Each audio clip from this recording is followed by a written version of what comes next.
Thank you, Chief Justice. Thank you, Chief Justice Gilday. It's been an honor to work with you during the past 4 years. Justice Page, thank you for your extraordinary service to the people of Minnesota. Justice Lilliehawk, it's great to have you up here. On a personal note, I'd like to welcome the members of my immediate family who are with me today. My father, Bruce Dayton, who's now 96 years old, is here with his wife, Ruth.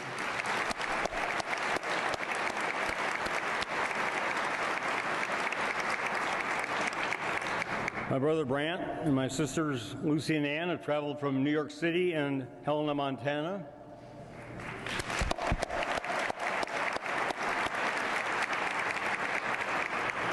You just saw my wonderful son Eric, my daughter-in-law Corey, along with my grandson Hugo.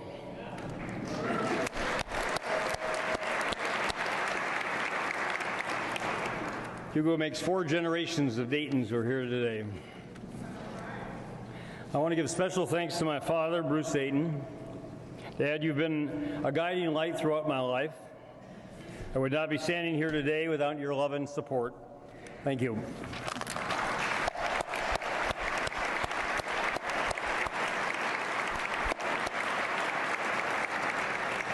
Vice President Mondale, Senator Klobuchar, Governor Anderson, Governor Quee, Justices of the Supreme Court, General Nash, Secretary Ritchie, Congressman Nolan, Mayor Coleman, Speaker Thiessen, Assistant Leader Stephen, Assistant Leader Murphy, Deputy Leader Hayden, and I'm going to stop there before I get in trouble, sorry, and the President of the Senate.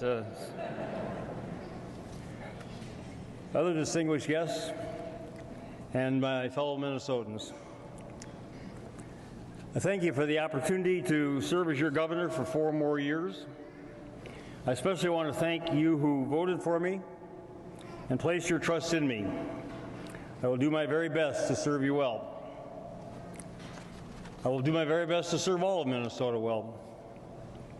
We gather today at a much better time than when I took this oath of office 4 years ago.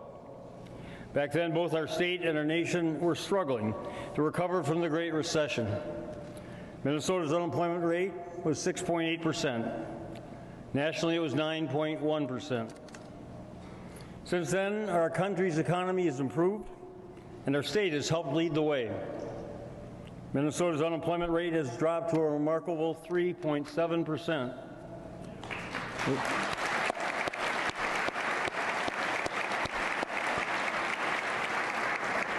We've added over 191,000 jobs during the last 4 years, and we're not done yet.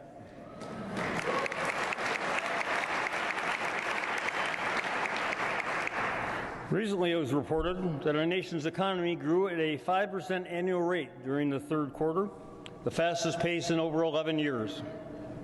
The Dow Jones Industrial Average topped 18,000. Many economists are now optimistic that our country is entering a period of more robust growth. Yet recent reports also show that inequities in Americans' wealth and income are at record highs.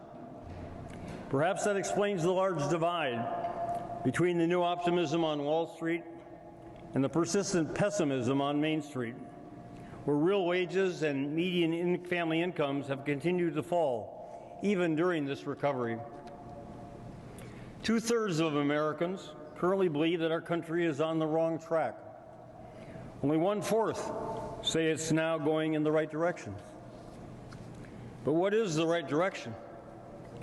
Many Americans would like to go back in time to regain what they had before.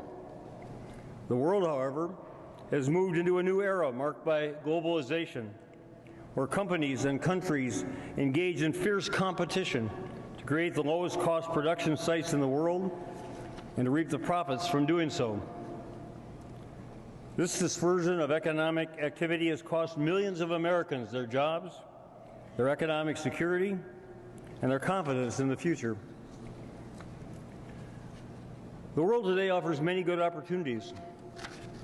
Yet while there are many roads to successful, fulfilling lives, there's essentially just one path. It is through education, training, and the development of marketable skills. Surrounded by low-cost competition, the United States retains one enormous advantage: the inventive and entrepreneurial abilities of our people. Most of our challengers, be they companies or countries, have not mastered the complexities of conceiving and designing new products and services, then organizing and financing them, then managing a group of people to produce or provide them. In Minnesota, we have a further advantage, one that has been our greatest asset for generations. Our citizens have long known that a good education is the key to our success. Now we need to realize that a good education is the key to our survival, and that an excellent education unlocks the door to unprecedented opportunities. Our future success, the health of our families, the vitality of our communities, and the prosperity of our state will depend upon our making those excellent educations available to all Minnesotans. We're partway there. We have ample evidence that most of our students are now receiving good educations. Many are getting great educations from talented teachers, professors, and other educators throughout our state. But are all of our students learning what they need to find good jobs and achieve success in the world that awaits them? If we're going to improve people's lives in our state, we have to improve their educations. We have to create a state of educational excellence. How? By investing in it. Now, there's a big difference between spending and investing. Spending is for now. People spend money to buy what they need or want right away. Investing is for the future. People invest money now to produce future benefits and rewards. Wise financial management requires understanding this difference and striking a proper balance between them. In the coming months, we will make important decisions about spending or investing a projected state budget surplus of over $1 billion. We could spend it to provide goods and services for more people. We could spend it to provide tax cuts for some people. I recommend that our top priority be to invest it in a better future, first and foremost by investing it in excellent education. This means elevating our citizens' educations from good to excellent and making that educational excellence available to everyone. To begin, we need to make quality educational experiences available to all our children, even before they reach school age. In one of the best initiatives of my first term, we now offer free all-day kindergarten throughout Minnesota.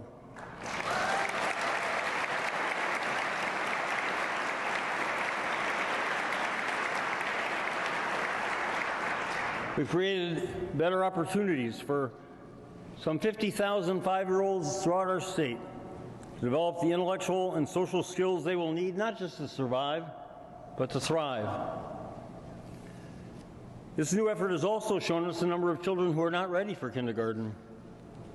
If our response is to do nothing or too little to remedy the disparities, we know that they will later cause worse crises for those kids and for all of us. So we must expand and improve our early education and child care programs. Additionally, some children's needs go beyond early education. They must be better protected from neglect and abuse. We must do more to prevent the mistreatment of Minnesota's children and to intervene quickly and effectively when necessary. We must also develop the mental health resources to help them overcome those traumas. I don't have the expertise to design those initiatives. However, we have many legislators, educators, doctors, social workers, judges, and others who do. During the next 5 months, let us decide what more we must do to save our children, and then do it.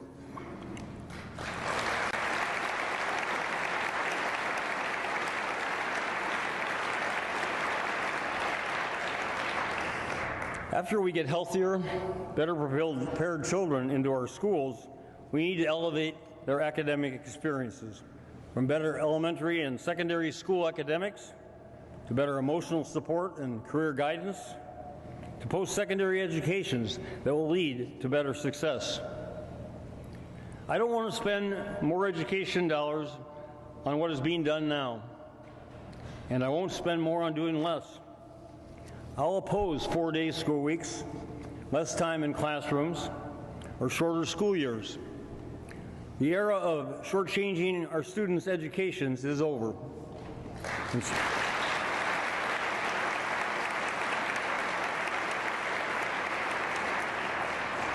Instead, I want investments for more time in studies and other developmental activities, for year-round school options, for after-school and special help services, for advanced high school and college courses and skills needed for the jobs of the future. In the face of such intense global competition, for the sake of our children and the continued growth of our state's economy, we cannot do anything less. Now, some critics will say, invest more money in education, but we spend so much already. Unfortunately, no, we don't. According to the most recent U.S. Census report, Minnesota presently ranks 24th among the 50 states in per-pupil elementary and secondary school spending. Our state's support for higher education in real dollars recently fell to its lowest level in 30 years. During the past 4 years, we started to reverse the previous decade's disinvestment with all-day kindergarten, early childhood scholarships, per-pupil aid increases, and more post-secondary assistance. But those new investments have only returned Minnesota's education expenditures to the national average, and that's not good enough.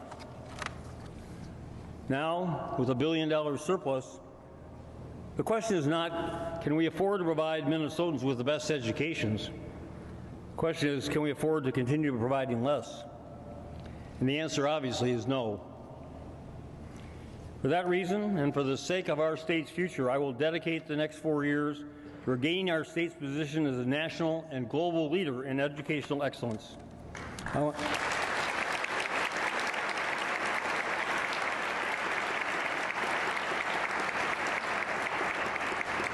I want all Minnesotans to have access to the best possible educations, to the skills and training they will need to achieve their highest aspirations. In the days ahead, I will talk about other essential investments, including transportation. I also recognize that there are other important unmet needs in the lives of many Minnesotans.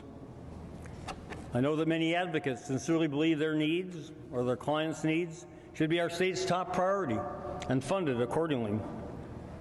I look forward to working with the outstanding legislative leaders who are here today and with their colleagues who will begin tomorrow to better address those needs. In closing, I note that much attention has been given recently to the divisions within our state. Most of them are familiar. During my 40 years in and around Minnesota governance, those resentments have simmered and occasionally erupted. There's greater Minnesota against the metro area, central cities versus suburbs, urban schools against rural districts, East Metro versus West Metro, cities, counties, and townships compared to other cities, counties, and townships. Someone always believes that someone else is getting a better deal. Those rivalries are not going to disappear. However, they cannot be permitted to blind us to the larger truth that we are all one Minnesota.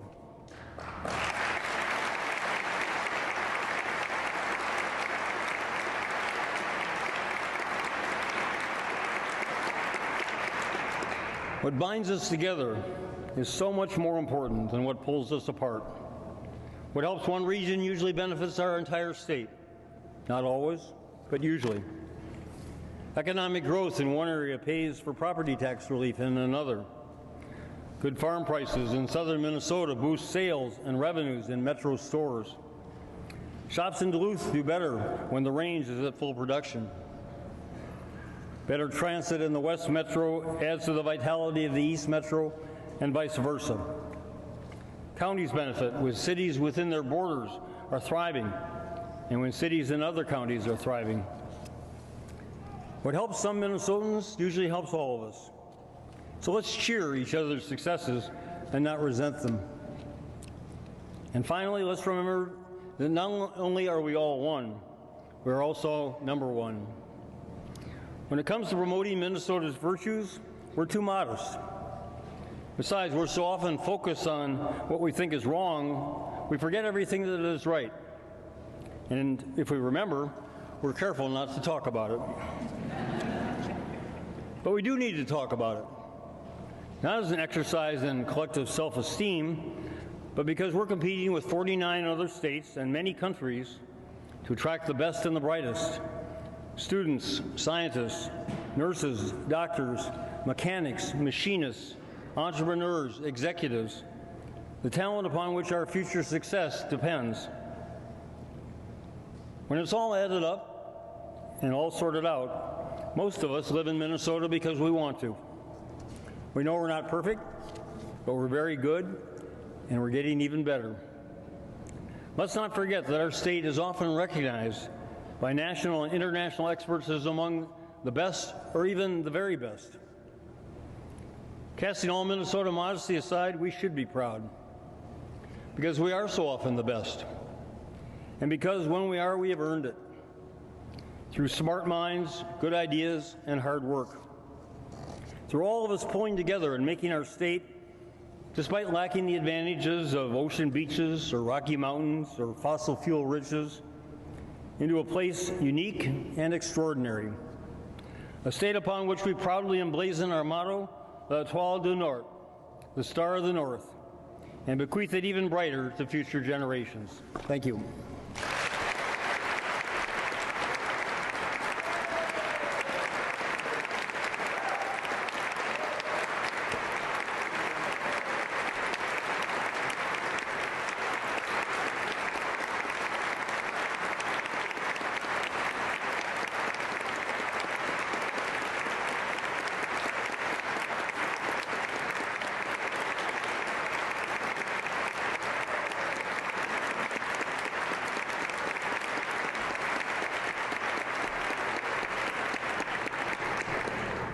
You may be